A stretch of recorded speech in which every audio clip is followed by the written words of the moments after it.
खबर है कि अडानी की कंपनी ने एनडीटीवी के एक बड़े हिस्से को खरीद लिया है। खबर यह भी है कि एनडीटीवी के फाउंडर्स को बताए बिना अडानी की कंपनी ने एनडीटीवी के एक बड़े हिस्से पर कब्जा कर लिया है। खबर दोनों ही बेहद अलग और उलट-पलट है, मगर खबर दोनों ही सही हैं।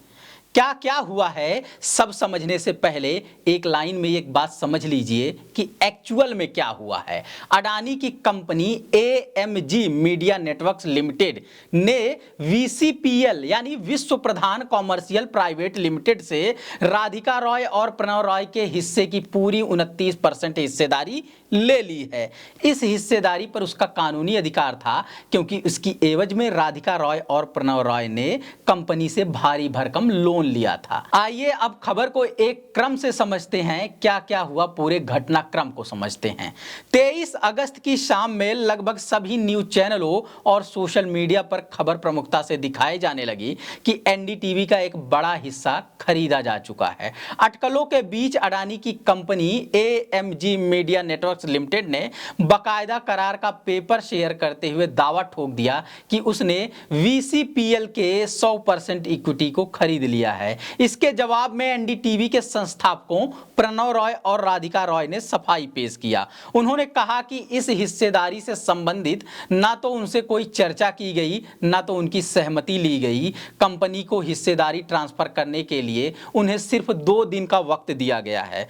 सवाल उठ रहे होंगे कि बिना फाउंडर्स की सहमति के कैसे हिस्सेदारी पर किसी और कंपनी का कब्जा हो जा रहा है। जवाब है कि जिस कंपनी के पास एनडीटीवी का 29.18% शेयर था, उसे अडानी की एएमजी मीडिया नेटवर्क ने पूरी तरह से अपने कब्जे में ले लिया है, क्योंकि 2009-2010 में लोन लिया गया था। कोई इसे मोदी के मित्र पूंजीपति अडानी की दमनकारी नीति बता रहा है, कोई रवीश कुमार की अकेले योद्धा के रूप में छवि बना रहा है। भावुक करने के लिए, फिल्मी कहानी गढ़ने के लिए ऐसी बातें ठीक लगती हैं, मगर वास्तविकता यह है कि पूंजीवादियों की व्यापारिक डील में कोई शैतान या संत नहीं हुआ करता है। इस मॉडल में कोई मालिक हो या कर्मचारी, उसके लालच का अंत नहीं हुआ करता है। शायद इसीलिए एनडीटीवी ने करोड़ों रुपए के लोन लिए, चुकाने की बारी आई तो हाथ खड़े कर दिए। राधिका और प्रणव ने जिस कंपनी के नाम पर लोन लिए थे,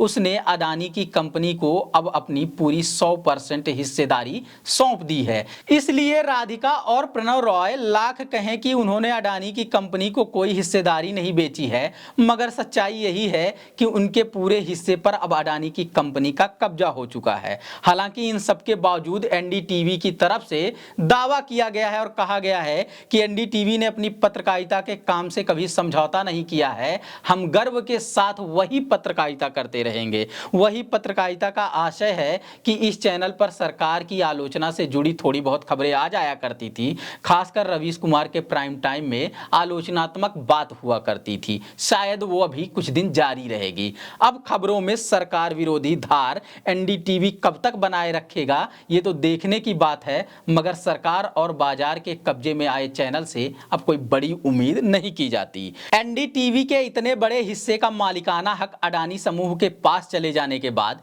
ये तो तय हो चुका है कि कॉरपोरेट के दम पर चलने वाले किसी भी मीडिया की अंतिम शरण स्थली सरकार या बाजार ही है। डिजिटल मीडिया सेगमेंट में भी काम कर रहे द क्विंट पर भी ये बात लागू होती है। अब वो अडानी का चैनल बन चुका है। खबरों को निष्पक्ष रखने का एकमात्र तरीका है कि वैकल्पिक मीडिया को जनता का अधिकतम आर्थिक सहयोग मिले, तभी कोई मीडिया जनहित की बात कर सकेगा। नहीं तो कुछ दिन तक जनहितकारी होने का दावा तो किया जा सकता है, मगर जब कॉरपोरेट वाले अपने लोन का हिसाब मांगेंगे तो इसी तरह से कोई भी क्रांतिकारी कहे जाने वाला मीडिया सरेंडर कर देगा।